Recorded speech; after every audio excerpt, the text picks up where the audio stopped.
Hello students, চলে এসেছি তোমাদের সামনে আমার আজকের নতুন ভিডিও নিয়ে। আমার আজকের ভিডিওর বিষয় মূলত আইসিএসসি 2024 ছাত্রছাত্রীদের জন্য। তোমরা বহুদিন ধরেই আমার কাছে একটা রিকোয়েস্ট করছো যে তোমাদের গল্প এবং কবিতা অর্থাৎ সংকলিতা বই থেকে ইম্পর্টেন্ট বিষয়গুলো বলে দেওয়ার জন্য বা ইম্পর্টেন্ট কবিতা বা গল্পগুলোর নাম বলে দেওয়ার জন্য। প্রথমেই বলি, আজকে আমি অবশ্যই সেই বিষয় নিয়েই তোমাদের সঙ্গে আলোচনা করতে এসেছি। তোমরা অবশ্যই ভিডিওটার প্রথম থেকে শেষ পর্যন্ত ভালো করে দেখবে, কোথাও স্কিপ করবে না। কারণ তোমরা স্কিপ করে দেখলে বা তোমরা হঠাৎ করে দেখা বন্ধ করে দিলে কিছুটা ইনফরমেশন নিয়ে আখেরে তোমাদেরই ক্ষতি হবে, যেটা গত বছরের ক্ষেত্রে কিন্তু অনেকের ক্ষেত্রেই ঘটেছিল। এবার বলবো রিপিট হওয়ার বিষয়টা নিয়ে। তোমরা অনেকেই প্রশ্ন করো যে 2023-তে যে কবিতা বা গদ্যগুলো এসে গিয়েছে সেগুলো 2024-এ আর আসার সম্ভাবনা আছে কিনা। প্রথমেই বলি, যদি সম্ভাবনার প্রশ্নই আসে তাহলে সম্ভাবনা খুব কম, নেই বললেই চলে। কিন্তু গত বছর আমরা দেখেছি রিপিট হতে, কাজেই রিপিট হবে না এমনটা কিন্তু কখনোই হতে পারে না। আর তাছাড়া আবারও বলছি, আগেও আমি বলেছি, কাউন্সিলে এমন কোথাও কোনো নিয়ম নেই যে গত বছরে এসে গেছিলো বলে ওই চ্যাপ্টার থেকে বা ওই কবিতা বা গল্প থেকে আর কোনো প্রশ্ন হবে না। কারণ যে প্রশ্নটা এসে গেছিলো সেটা নাও আসতে পারে, এবছর নতুন কোনো প্রশ্ন আসতে পারে। কাজেই একেবারে চ্যাপ্টারটা আসবে না এমনটা আমরা বলতে পারি না। তবে হ্যাঁ, আমরা গুরুত্বপূর্ণ কিছু বিষয় বা কিছু বাছাই অবশ্যই করতে পারি।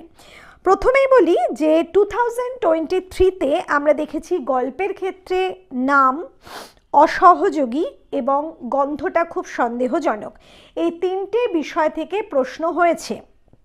আর কবিতার ক্ষেত্রে বঙ্গভূমির প্রতি, আবার আসিব ফিরে এবং রবীন্দ্রনাথের প্রতি, এই তিনটে কবিতা থেকে প্রশ্ন হয়েছে। প্রথমেই বলি, আমরা যদি এই তিনটে গল্প এবং তিনটে কবিতাকে বাদ দিয়ে দিই তাহলে আমাদের কাছে 7টা গল্প এবং 7টা কবিতা পড়ে থাকে। আমি অবশ্যই বলতে পারি, যদি তোমরা তোমাদের কমনের প্রশ্নে যাও, তোমাদের সমস্ত প্রশ্নপত্রের মধ্যে থেকে 4টে প্রশ্ন লিখতে হয়, মানে তোমাদের গল্প থেকে 3টে প্রশ্ন এবং কবিতা থেকে 3টে প্রশ্ন প্রশ্নপত্রে দেওয়া হয় এবং বলা হয় যে গল্প এবং কবিতা থেকে যে কোনো রকমভাবে তোমরা একটা এবং একটা, মানে একটা গল্প এবং একটা কবিতা থেকে তোমাদের লিখতেই হবে, এটা মাস্ট।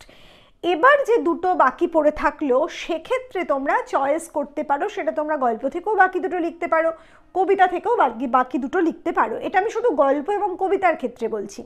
যাদের গল্প কবিতার মধ্যে কোনো একটা নেই, জাম্বো নাটকটা আছে অথবা চাঁদের পাহাড় আছে, তাদের ক্ষেত্রেও কিন্তু একই রকম প্রযোজ্য। যে কোনো দুটো পাঠ্য বিষয়ের বই থেকে একটা একটা করে কম্পালসারি তোমাদের লিখতেই হবে।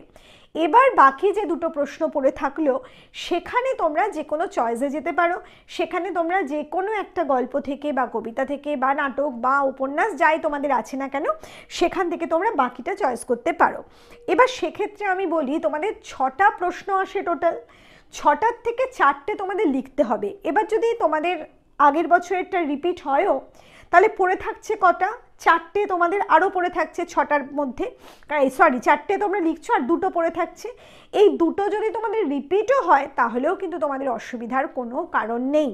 অর্থাৎ তোমরা যদি বাকি 7টা এবং 7টা খুব ভালোভাবে পড়ে থাকো তাহলে অবশ্যই তোমরা সেখান থেকে কমন পাচ্ছ। কারণ দুটো বা তিনটে, একেবারে দুটো তিনটে কবিতার থেকে তিনটেই রিপিট হয়ে গেল, কিংবা গল্প 3টে থেকে 3টেই রিপিট হয়ে গেল, কিংবা কবিতার থেকে দুটো হলো, গল্প থেকে একটা হলো, এমনটা হওয়ার সম্ভাবনা নেই বললেই চলে। কাজেই তোমরা অনায়াসে 7টা পড়তেই পারো। তবে হ্যাঁ, যাদের প্রচুর 98% মার্কস তোলার ইচ্ছা আছে তাদের আমি অবশ্যই বলবো, তোমরা এতদিন 9, 10 মিলে তো প্রচুর পড়েছো, কাজে সব কিছু এতদিনে শেষ হয়ে গেছে। ক্লাস 10-এ ক্লাস 9-এ তোমরা যতগুলো গল্প কবিতা পড়েছো তাতে করে এতদিনে তো সব সিলেবাসটাই কমপ্লিট হয়ে গেছে। কাজে তোমাদের আর একবার রিভিশন করার ক্ষেত্রে এমন কিছু অসুবিধা হওয়ার কথা নয়। হ্যাঁ, তোমাদের যে টাইম টেবিল বেরিয়েছে সেখানে তোমরা হাতে পাচ্ছ সম্ভবত মাত্র একটা দিন, মানে একটা দিনই তোমাদের হাতে ছুটি, এবং তার আগের দিনের বিকেলটা এবং তার মানে যেদিন পরীক্ষা তার আগে সকালটা। কাজে তোমাদের এই কম সময়ের মধ্যে যখন তোমরা রিভিশন করবে, মানে যে পড়াটা তোমাদের আগে হয়ে গিয়েছে সেটাকে যখন রিভিশন করবে, তখন তোমরা যে শর্টকাটটা করবে সেটা নিয়েই আমি মূলত আজকে বলতে বসেছি। আমি তোমাদের সব সময় বলবো ফুল সিলেবাসটাই পড়া উচিত, কোথাও কিচ্ছু বাদ দেওয়া উচিত না। এবার আমি বলবো গল্পের ক্ষেত্রে আমার চয়েসে প্রথমেই থাকবে 4টে গল্প, যেখানে আমি অবশ্যই বলবো সেটা অত্যন্ত গুরুত্বপূর্ণ এবং আমার বিশেষভাবে ধারণা সেই 4টে গল্প থেকে একটা প্রশ্ন তোমরা এবছর পাচ্ছই, মানে পাবেই। এটা আমার বিশ্বাস নাও হতে পারে, তবে আমার ধারণা এখনো পর্যন্ত খুব একটা মিথ্যে হয়নি। যাই হোক, গল্পের ক্ষেত্রে গিন্নি, লালু, বামা এবং ক্যানভাসার, এই 4টে গল্পকে আমি একদম টপ তালিকায় রাখলাম। এই 4টে গল্প যেন খুব ভালোভাবে তোমাদের সকলের কথা বলছি, যাদের খুব বাজে প্রিপারেশন হয়েছে তাদের জন্য বলছি, যাদের খুব ভালো প্রিপারেশন হয়েছে তাদের জন্য বলছি, যাদের মাঝামাঝি প্রিপারেশন হয়েছে তাদের জন্য বলছি, সবার ক্ষেত্রে বলছি এই 4টে গল্প আগে একেবারে খুঁটিয়ে কোনো রকম প্রশ্ন বাদ না দিয়ে ভালোভাবে পড়ো।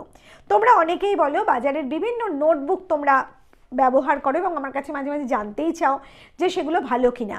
আমি সেই সমস্ত নোটবুকসের ক্ষেত্রে একটা কথা কিন্তু সব সময় বলি, সেখান থেকে প্রশ্নটা অবশ্যই রেডি করো।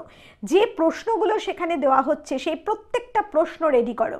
এতগুলো প্রশ্ন যদি তুমি একবার তৈরি করে নাও তাহলে কিন্তু দেখবে ওই চ্যাপ্টারটা থেকে তোমার আর বাকি কিছু থাকবে না পড়ার জন্য।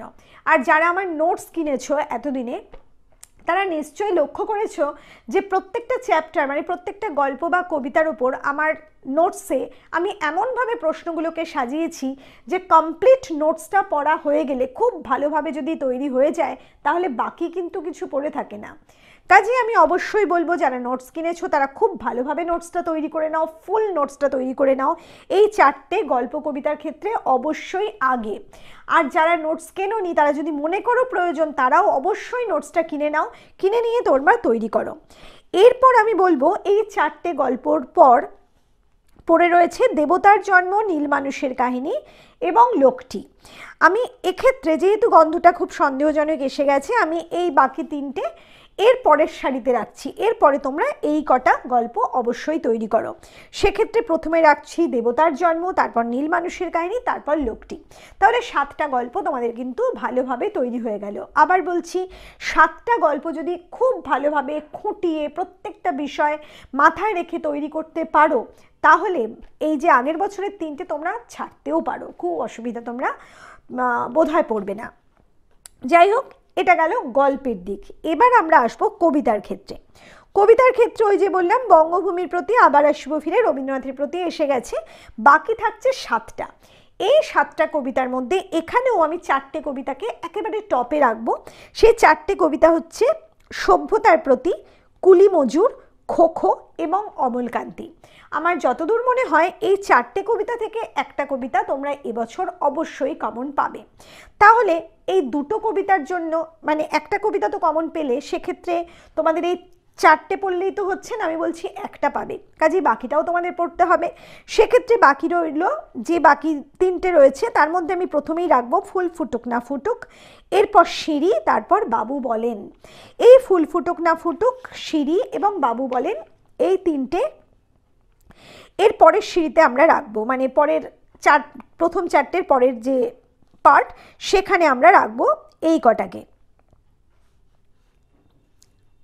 এবারে প্রথমে বলি যারা এই মানে 2024-এর ছাত্রছাত্রী আছো তাদের ক্ষেত্রে একেবারে বাংলা পড়া হয়নি, কিচ্ছু পড়া হয়নি, তোমরা বইটা ধরে দেখোইনি, এতদিন তোমাদের এক্সাম যে হয়েছে স্কুলে সেখানেও খুব ভালো মার্কস পাওনি কারণ তোমরা পড়োনি। তাদের জন্য আমি কিন্তু অবশ্যই সাজেস্ট করব তোমরা এই 4টে গল্প কবিতা আগে খুব ভালোভাবে তৈরি করে নাও। এরপর যখন তোমরা সময় পাচ্ছ তখন তোমরা পরের 3টে কবিতা গল্প তৈরি করো। এখনও কিন্তু তোমাদের হাতে এনাফ টাইম রয়েছে। আমি বলবো তোমরা অবশ্যই টেক্সট খুব ভালোভাবে পড়ো। আমার প্রত্যেকটা চ্যাপ্টারের ওপর এক্সপ্লানেশন ভিডিও আছে, টেক্সট পড়ার জন্য তোমরা সেই এক্সপ্লানেশন ভিডিও খোলো, হাতে বই রাখো, তোমাদের দেখবে খুব ভালোভাবে চ্যাপ্টারটা পড়া হয়ে যাবে বা রিভিশন হয়ে যাবে। একটা সমগ্র দিনে এই সামান্য একটা টেক্সট পড়া এমন কিছু ব্যাপার নয়। এই 7টা 14টা গল্প, 14টা কবিতা আমরা যদি এক এক দিন এক একটাও করি তাহলেও কিন্তু অবশ্যই আমাদের মাত্র 14 দিন লাগছে। তোমাদের এক্সাম এখনো অনেক দেরি, কাজে এইটুকু পড়তে তোমাদের এমন কিছু অসুবিধা হওয়ার কথা নয়। কাজেই যারা মনে করছো কোনো রকমে পাশ করলেই চলবে, তাদের জন্যও বলছি তোমরাও কিন্তু পেতে পারো 90%-এর ওপর মার্কস। আর একটা কথা আমি অবশ্যই এখানে বলবো, তোমরা নিশ্চয়ই জানো ইতিমধ্যে আমাদের একটা মক টেস্ট হয়ে গেছে, মানে মক 1 যারা দিয়েছো তারা নিশ্চয়ই জানো একটা মক টেস্ট হয়ে গেছে। সেই মক টেস্টটার কপি দেখে আমার বেশ কিছু ধারণা হয়েছে যে ছাত্রছাত্রীরা কী ধরনের ভুল করতে পারে। ম্যাক্সিমাম কপিতে যে ধরনের ভুল আমি দেখছি, বা সবার কপির ভুলগুলো এক জায়গায় করলে যে ধরনের ভুলগুলো হয় সেই ধরনের ভুলগুলো নিয়ে আমি খুব তাড়াতাড়ি তোমাদের সামনে নতুন কোনো ভিডিও নিয়ে হাজির হচ্ছি। আমি সবাইকে বলবো অবশ্যই সেই ভিডিওটা প্রথম থেকে শেষ পর্যন্ত মন দিয়ে দেখবে, তাহলে দেখবে তোমাদের পরীক্ষার সময় সেই বিষয়টা নিয়ে আর কোথাও কোনো ভুল হবে না। অথবা যারা মক 2 পরীক্ষা দিতে চলেছ তাদেরও আর মক 1-এর ভুলগুলো মক 2-তে গিয়ে হবে না। মক 1-এ যে নম্বরই পেয়ে থাকো না কেন, মক 2-তে ডেফিনেটলি তোমাদের মার্কস আরও বাড়বে, এবং এরপর যখন তোমরা ফাইনাল দিতে যাবে মানে বোর্ড এক্সামে বসবে, তখন দেখবে তোমাদের 95% পাওয়াটা কিন্তু অত্যন্ত ইজি হয়ে গেছে। কাজে এইভাবে যদি তোমাদের গদ্য পদ্যগুলো রেডি করো তাহলে আমার মনে হয় তোমাদের কোথাও কোনো সমস্যা হবে না। তাহলে চলো আজকের ভিডিও আমরা এখানেই শেষ করছি। খুব তাড়াতাড়ি তোমাদের সামনে হাজির হব তোমাদের জন্য নতুন কোনো ভিডিও নিয়ে। খুব ভালো থেকো।